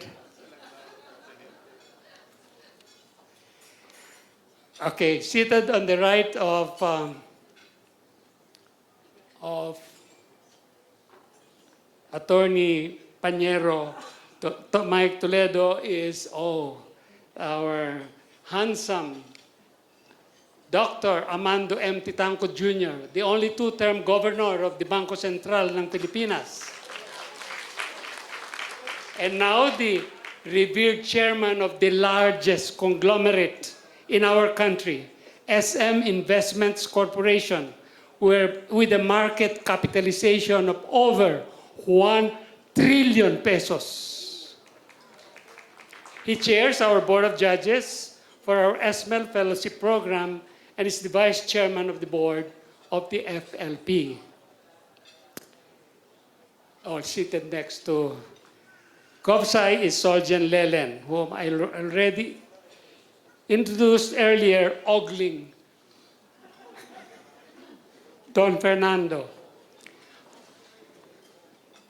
At his right is Supreme Court Justice Joseph Y. Lopez, Chairman of the Board of Judges of our dissertation writing contest. Justice Jolo is much younger than me. In fact, I can be his father. But we have a commonality. We were both mentored by the great lawyer, the late former Senate President, Dr. Jubito R. Salonga. Numero uno in the bar exam, and finished his master's in law at Harvard and his doctorates at Yale. On Justice Jolo's right, and seated on the left of our First Lady, is the charismatic incumbent Chief Justice, Alexander G. Hasmundo. A constant supporter of FLP as the patient chairperson of the Board of Judges of our legal scholarship program for several years now. I promised him that before his term expires in November next year, when he reaches the compulsory age of retirement of 70, he would lead us in laying the cornerstone of the FLP Museum for Liberty and Prosperity. Now, ladies and gentlemen, let me proceed in more sincere and serious term, the second part of my talk. By this time, you are already aware of FLP's 3 major education projects: the scholarship program for law students, the SMEL fellowship grants for MBA students, and the dissertation writing contest. Apart from them, FLP also sponsors, in partnership with the Metro Bank Foundation, the Professorial Chair Project. The president of the Metro Bank Foundation is here, Philip D. Another summa cum laude, by the way, from Yale. Harvard pala. Harvard doon, hindi Harvard yan. Summa cum laude. And then also the previous president, Chito Sobrepeña, who continues to support us in our professorial chair project, and in partnership with Dr. Tony Tan Kakchong and Mr. Injap Sia, the Panganiban Educational Assistance Program for Poor Students. Moreover, FLP is planning to supplement its law scholarships with a new program to elevate the ethical standards of lawyers. To quote Ms. Tessie C. Coson, who is abroad now and cannot come, the chairperson of BDO, the largest bank in our country, and I quote her, "It is not enough for lawyers to be talented. They must also be ethical and godly." Close quotation. Agreeing with her, our Board of Trustees formed a new super committee to design this new project, headed by Soljan Lelen, with the following members: Sad Stelly, Ms. Bernadine C., the first and only lady chairperson of the Ateneo de Manila University. Can you imagine that? A lady chairing an all-men Board of Trustees, all men in casocs. ladies cannot be priests. So they made one better. They made her chairman of the Board of Judges of Ateneo de Manila. Sorry, she cannot make it because she has a family affair. Attorney Joel Emerson Gregorio and Attorney Arvin Paulo Cortez with Governor Sai Titanco as advisor. Ladies and gentlemen, as Governor Titanco reminded us in his thoughtful opening remarks, what we celebrate today is not only the excellence and achievement of our scholars, fellows, and winners. We also celebrate the spark of the potential within them, the promise that in God's time, they will shine even brighter for our country and for humanity. Indeed, before honoring individuals, this occasion is about a shared vision, a common passion, a collective mission. It is about new opportunities that arise when we work hand in hand, under the shelter of liberty, with the blessings of prosperity and the guidance of the rule of law. Allow me to recall a simple truth from the good book. To whom much is given, much is required. Our scholars, fellows, and winners have been given talents, opportunities, and responsibilities. And so, we hope that they in turn will give back to society with perseverance, integrity, and service, to quote this time Governor Sai Titanco. Our programs may be carried out in the present, but their true purpose is to prepare for the future by guiding and uplifting the people of today, that the future belongs to you, our young leaders. In you, we place our hopes that you will persevere in your endeavors, embody our philosophy of liberty and prosperity under the rule of law, and help build a humane society better even than the one we have today. At this point, let me share a glimpse of tomorrow. Our two flagship projects that seek to transform philosophy into action, ideals into institutions. Let me now present a short video that illustrates our vision. May it inspire you to see yourself in our noble journey and discover how you too can take part in transforming our shared aspirations into lasting tomorrows.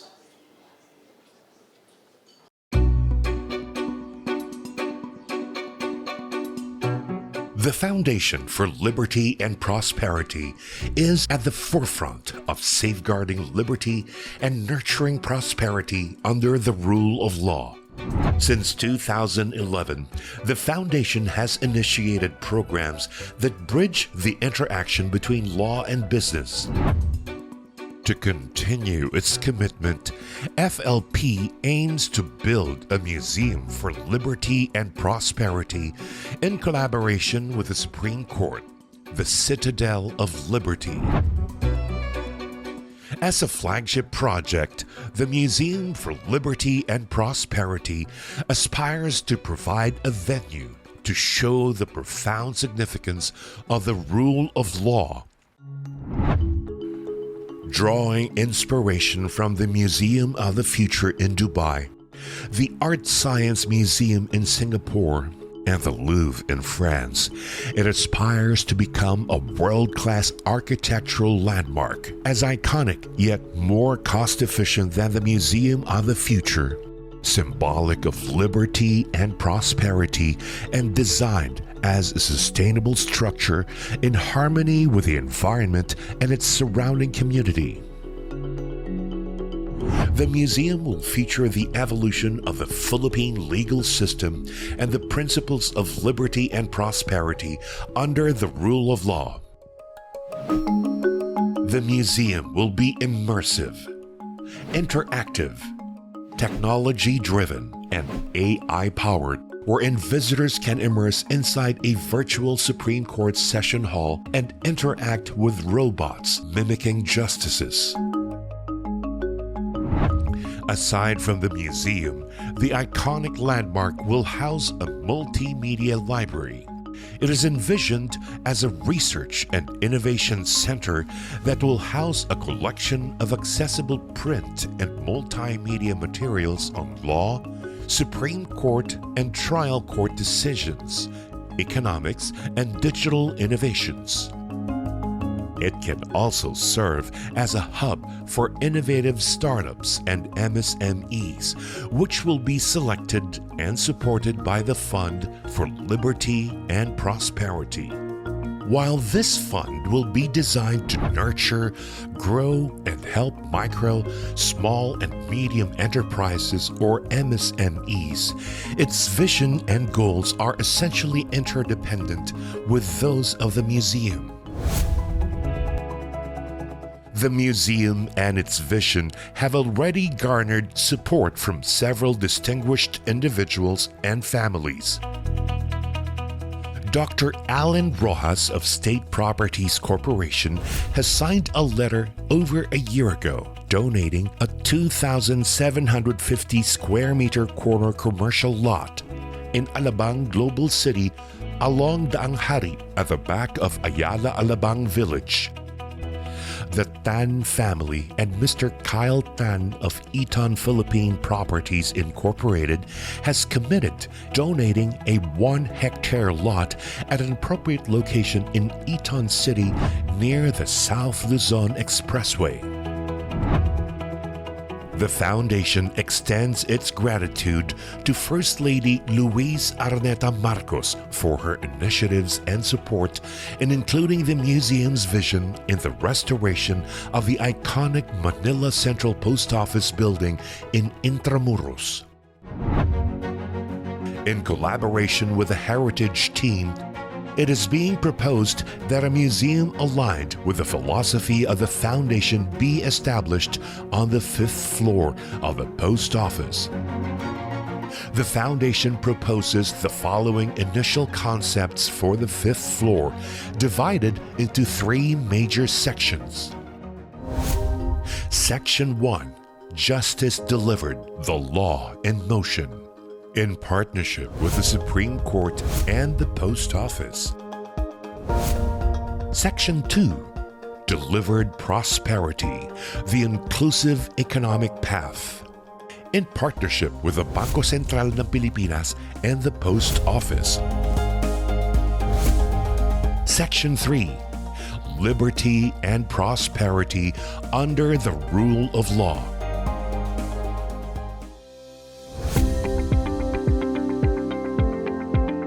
And for the bigger and main museum, the foundation is reviewing the selection of the museum architect and working closely with them to draft preliminary conceptual designs that envision an iconic landmark. Through interior concepts designed to immerse visitors in the philosophy and provide meaningful learning experiences. This interior embraces timeless modernity, where classical architecture and features coexist harmoniously with advanced elements, creating a space where visitors can learn about the story of the rule of law and the judiciary. With an interactive legacy room where visitors can explore the life, works, and philosophy of Chief Justice Panganiban and the Foundation through modern technologies.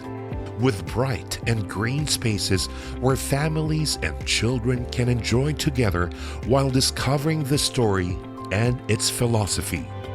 A special room where visitors can immerse themselves in a simulated session hall experience, and other spaces that highlight the principles of liberty and prosperity under the rule of law, bringing the philosophy closer to the public and establishing an institution we can all be proud of.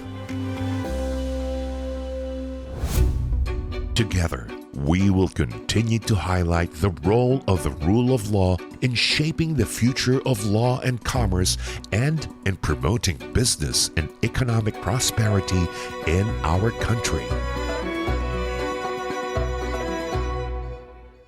The vision of a futuristic, immersive, interactive, AI-powered, and tech-driven Museum for Liberty and Prosperity is closely aligned with our other flagship project, the pro-private initiative multi-billion peso Fund for Liberty and Prosperity, which is dedicated to guiding and supporting our micro, small, and medium enterprises.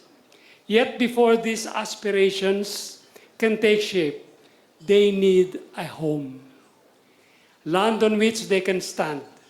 For this reason, I am profoundly grateful that the doors have already been opened through the generosity and passion of the people and institutions you have just witnessed in our video. We remain deeply grateful and thankful to these partners who have expressed their commitment to journey with us and help turn these dreams into reality. I would also like to acknowledge the presence of architect June Palafox and his team, who have offered their time, talent, and excellence to craft a beautiful and comprehensive preliminary design concepts for our museum, which you have just seen. Friends, ladies and gentlemen, this reminds me of a parable. A small seed planted in fertile land may look ordinary today, but given time, care, and sunlight, it would grow into a great tree whose shade will comfort many and whose roots will hold the ground firm. This museum is like that seed. May start a concept, but with your help, it will grow into an institution that safeguards liberty, nurtures prosperity, and anchors the rule of law for generations yet unborn. It is my hope, my fervent hope, that one day, during my lifetime, we'll gather again, no longer in this same venue, but in the new Museum for Liberty and Prosperity. And when that day comes, we'll look back at this moment, how it all began, how we collectively worked hard, and how we turned our shared vision into reality. That vision is not for us alone. It is for the future. It is for the next generation. It is ultimately for God and country. And so, to formally close this program, may I now invite the FLP Choir to offer a song of inspiration and triumph as we celebrate this day of promise, progress, and prosperity. Maraming salamat po. At mabuhay tayong lahat.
dakilang lupain at sa sama-sama nating pagsisikap, sama-sama rin mararating ang iba't ibang galaw, isang patutunguhan. Dito isang araw, isang kapuluan. Sama-sama nating abutin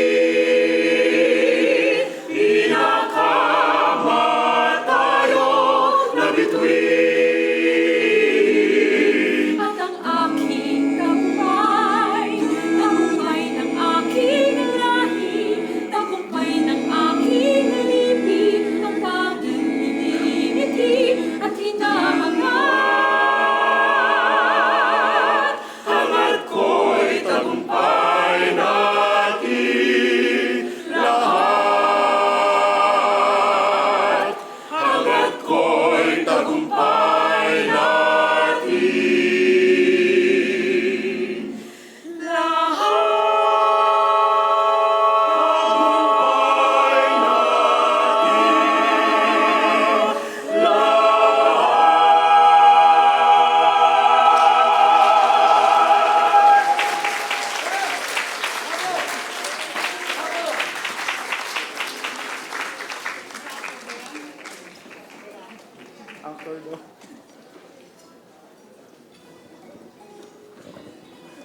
Wasn't it delightful, ladies and gentlemen? Once again, the FLP Choir! And ladies and gentlemen, there you have it. This has been a fruitful night for all of our awardees. Thank you very much for taking time to be here tonight. We truly appreciate your presence. We hope you all had a wonderful time at today's event. My name is Brian, and it's been a pleasure hosting this event. And together with me, I'm Celine Carpio Bibi, and we are your hosts for tonight.